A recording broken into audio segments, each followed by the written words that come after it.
বন্ধুরা, তোমরা তো জানো আমি আগেও তোমাদের বলেছি আমি এখন পুনাতে আছি ছেলের কাছে। তো এখানে এসে তো ও তো অফিসে চলে যায়, তো বাজার টাজারের তো কোনো বালাই নেই। তো ও মাঝে মাঝে এই অর্ডার দেয়, সেই অর্ডার দেওয়ার পরে বাড়িতে এসে দিয়ে যায়। সে তো সব জায়গায় হয় আছে। তো দেখো, তোমাদের দেখাই। দেখো বন্ধুরা, আজকে আমি একটু ফলের অর্ডার দিয়েছি। দেখো এখানে ফলগুলো কি সুন্দরভাবে দেয়, দেখো কি সুন্দর করে প্যাকেট করে এইভাবে দিয়েছে। আমাদের কলকাতায় তো দিয়ে যায়, কিন্তু এত সুন্দরভাবে দেয় না। যেমন তুমি এটা ধরেই তুমি ফ্রিজে রাখতে পারো, খুব ভালো ব্যবস্থা। আর যেটা তোমাদের দেখানোর জন্য এই ভিডিওটা করছি সেটা হচ্ছে, দেখো এটা আমি একটু আমের অর্ডার দিয়েছিলাম, যে একটু আম দেখি এখানে।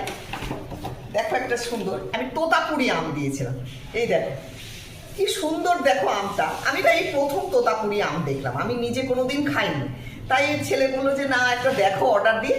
ওরা তো খেয়েছে, ওরা বলছে মা খুব মিষ্টি। তাই আমি অর্ডার দিলাম, দেখি দেখো কেমন সুন্দর, একদম তোতা পাখির মতন দেখতে না। ওই জন্যই আমি ভাবলাম যে এটা একটু নেই, খেয়ে দেখি, তাই তোমাদের দেখালাম। দেখো তোমরা যারা খেয়েছো তারা তো জানোই, কিন্তু আমি তো খাইনি, এই জন্যই ভাবলাম যে দেখি কেমন হয়। এই দেখো, তাই জন্যই তোমাদের দেখালাম। কি সুন্দর না? কেমন লাগছে কিন্তু অবশ্যই কমেন্ট করে জানিও।